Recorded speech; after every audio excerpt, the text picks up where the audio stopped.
분명히 월요일이었습니다. 눈 한번 깜빡했더니 금요일이었고 엊그제 새해 덕담을 나눈 것 같았는데 달력은 어느새 5장이 넘어가 있습니다. 연초에 야심차게 세웠던 계획들은 수첩 첫 페이지에 그대로 멈춰 있고 꼭 지키겠다던 다짐들은 언제 그랬냐는 듯 희미해져 있습니다. 에이, 나이가 드니까 시간이 그냥 화살이야, 화살. 그렇게 씁쓸하게 웃어넘기신 적 있으신가요? 그런데 여기서 누구도 예상하지 못한 반전이 있습니다. 당신의 시간이 빨라진 건 단순히 세월 탓만은 아닙니다. 당신이 게을러서도 나태해서도 아닙니다. 지금 이 순간에도 당신의 뇌가 당신도 모르게 반복되는 하루를 조용히 압축해 저장하고 있기 때문입니다. 마치 용량이 부족한 스마트폰이 비슷한 사진들을 하나하나 선명하게 남기지 않듯 뇌는 반복되는 하루를 새로운 사건으로 자세히 기록하지 않습니다. 그래서 분명 하루를 살았는데도 돌아보면 남는 장면이 거의 없는 겁니다. 오늘은 그 진실을 꺼내놓겠습니다. 그리고 도둑 맞은 것처럼 느껴지는 당신의 시간을 다시 선명하게 되찾는 방법도 함께 이야기해 보겠습니다. 잠깐 어린 시절로 돌아가 봅시다. 여름방학 첫날 아침, 세상이 통째로 내 것이 된 것 같던 그 느낌 기억하십니까? 동네 문방구 앞 뽑기 하나에도 심장이 쿵 내려앉고 강가에서 친구들과 해가 니언니언 넘어갈 때까지 놀다가 벌써 저녁이야? 하고 진심으로 억울했던 하루들. 그때 하루는 지금의 일주일보다도 길게 느껴졌습니다. 대체 왜 그랬을까요? 듀크 대학교의 에이드리언 베잔 교수는 이 현상에 대해 하나의 흥미로운 설명을 제시했습니다. 아이의 뇌는 세상 대부분을 처음 만납니다. 처음 보는 나비, 처음 맡는 흙냄새, 처음 느끼는 빗방울의 차가움. 뇌는 이런 새로운 정보들을 계속 받아들이고 처리합니다. 그만큼 하루 안에 남는 장면도 많아집니다. 그래서 훗날 그 시절을 떠올리면 하루가 아주 길고 촘촘했던 것처럼 느껴지는 겁니다. 한마디로 새롭게 받아들인 장면이 많을수록 그 시간은 기억 속에서 더 길게 남습니다. 그렇다면 어른이 된 우리의 뇌는 지금 무슨 일을 하고 있는 걸까요? 여기서 조금 불편한 사실이 드러납니다. 어른의 뇌는 모든 것을 새로 기록하려 하지 않습니다. 정확히는 굳이 에너지를 쓸 필요가 없는 정보는 과감히 넘겨버립니다. 오늘 아침 출근길이 어제와 거의 같았다면 뇌는 이렇게 판단합니다. 이미 아는 정보다. 새로 저장할 필요가 없다. 매일 지나가는 길, 매일 먹는 비슷한 점심, 매일 앉는 같은 자리, 매일 반복되는 회의. 뇌 입장에서는 굳이 하나하나 새로 기록할 이유가 없습니다. 어차피 어제와 크게 다르지 않기 때문입니다. 그렇게 하루는 희미해지고 한 달은 몇 개의 장면으로 줄어들고 1년이 끝날 때쯤에는 고작 몇 가지 기억만 선명하게 남습니다. 벌써 1년이 가버렸어? 연말마다 나오는 그 탄식은 괜히 나오는 말이 아니었습니다.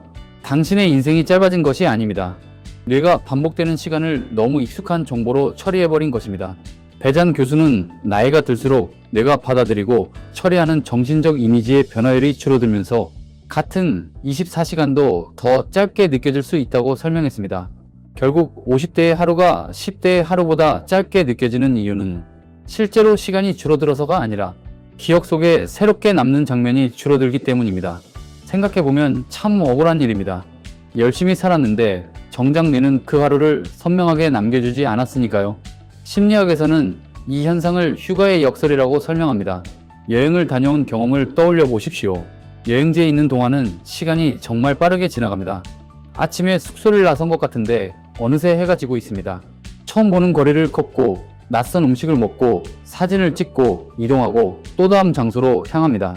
그 순간에는 정신없이 바빠서 시간이 순식간에 사라진 것처럼 느껴집니다. 그런데 이상하게도 집에 돌아와 그 여행을 떠올리면 전혀 다르게 느껴집니다.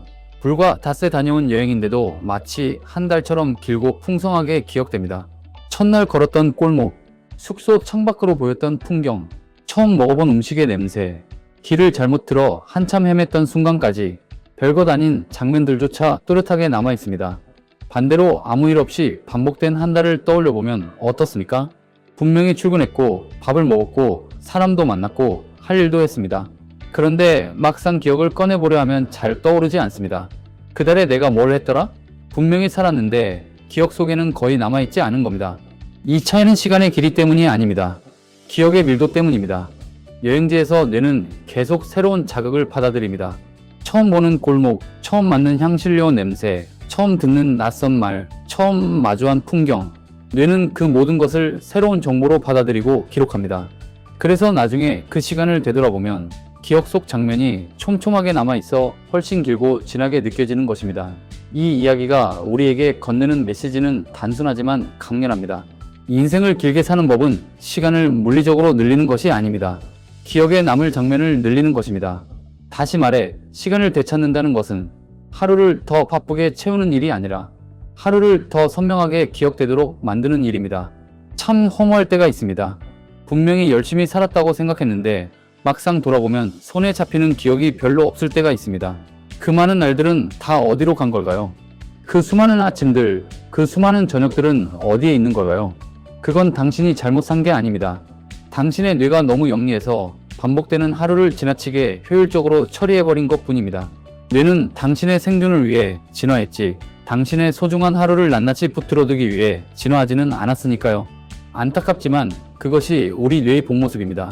어린 시절 동네 골목에서 바라보던 저녁 노을이 왜 아직도 눈에 선한지를, 그 빛깔과 그 바람, 그때 코끝을 스치던 밤 냄새까지 아직도 살아있는 이유를, 그때 우리는 온 마음을 다해 세상을 바라봤고 뇌는 그 순간을 아낌없이 정성껏 새겨두었습니다. 그 처음의 마음을 지금 다시 깨울 수 있다면 어떨까요? 이 채널에서 이런 이야기를 계속 나누고 싶다면 구독과 좋아요로 함께 해주세요. 여러분의 응원이 저에게는 가장 새로운 자극이자 행복입니다. 그렇다면 어떻게 해야 이 가속도가 붙어버린 인생 시계를 늦출 수 있을까요? 방법은 놀라울 만큼 어이없을 만큼 사소합니다. 뇌과학자들이 한 목소리로 권하는 것은 거창한 변화가 아닙니다. 갑자기 회사를 그만두거나 배낭 하나 메고 세계 일주를 떠나거나 삶을 통째로 뒤집으라는 말이 아닙니다. 그들이 말하는 것은 훨씬 작고 훨씬 가까이 있습니다. 바로 일상의 아주 작은 비틀기입니다. 오늘 퇴근길, 늘 걷던 길이 아니라 한 블록 옆 골목으로 걸어보는 것, 매번 시키던 메뉴가 아니라 메뉴판 구석에 박혀있던 이름 모를 음식을 한번 주문해보는 것, 아침에 눈을 뜨자마자 오늘 하늘이 어제 하늘과 어떻게 다른지 잠깐 올려다보는 것, 출퇴근 지하철 안에서 늘 보던 유튜브 대신 맞은편 사람 신발이 몇 켤레나 다른지 세어보는 것, 그거면 충분합니다. 이 작은 변화만으로도 뇌는 화들짝 반응합니다. 이건 처음인데? 가며 다시 정밀 기록 모드로 전환됩니다. 저장되는 기억의 양이 늘어나고 나중에 그 하루를 꺼내봤을 때 훨씬 길고 풍성하게 느껴집니다. 물리적인 시간은 똑같이 24시간입니다. 하지만 당신이 체감하는 인생의 길이는 2배, 3배로 달라집니다. 전문가들은 한 가지를 더 덧붙입니다. 새로운 일을 하는 것보다 그 일을 어떻게 느끼는가가 훨씬 더 중요하다고요. 같은 길을 걷더라도 오늘은 길가에 핀 꽃 이름 하나를 찾아보십시오. 지나치던 담벼락에 새로 생긴 낙서를 한번 눈여겨보십시오. 늘 마시던 커피 한 모금을 오늘만큼은 조금 더 천천히 음미해 보십시오. 어제의 구름과 오늘의 구름이 어떻게 다른지 잠깐 고개 들어 비교해 보십시오. 뇌의 시간 인지 영역은 생각보다 훨씬 예민합니다. 아주 작은 자극 하나에도 반응하고 그 순간을 기억 속에 소중히 남겨둡니다. 먼 곳으로 여행을 가지 않아도, 큰 돈을 쓰지 않아도, 일상을 통째로 바꾸지 않아도 됩니다. 인생을 길게 사는 법은 생각보다 훨씬 가까이, 지금 이 순간 당신의 눈길이 닿는 그 끝에 있습니다. 나이가 든다는 건 시간이 빠르게 흘러가는 것을 무기력하게 지켜보는 과정이 아닙니다. 익숙함 속에서도 새로움을 발견해내는 힘을 조금씩 꾸준히 길러가는 과정입니다. 오늘 퇴근길에는 평소와 다른 길로 딱 5분만 걸어보십시오. 그 짧은 방황이 당신의 뇌에게는 가장 긴 여행이 될지도 모릅니다. 그리고 오늘 저녁 잠들기 전에 딱 한 가지만 떠올려 보십시오. 오늘 하루 중 처음 경험한 것이 무엇이었는지, 아무리 사소한 것이라도 괜찮습니다. 그 작은 습관 하나가 당신의 인생이라는 책을 한 줄짜리 요약본이 아니라 읽어도 끝나지 않는 풍성한 대서사시로 바꿔줄 것입니다. 오늘도 당신의 하루가 오래오래 기억되는 하루이기를 진심으로 바랍니다.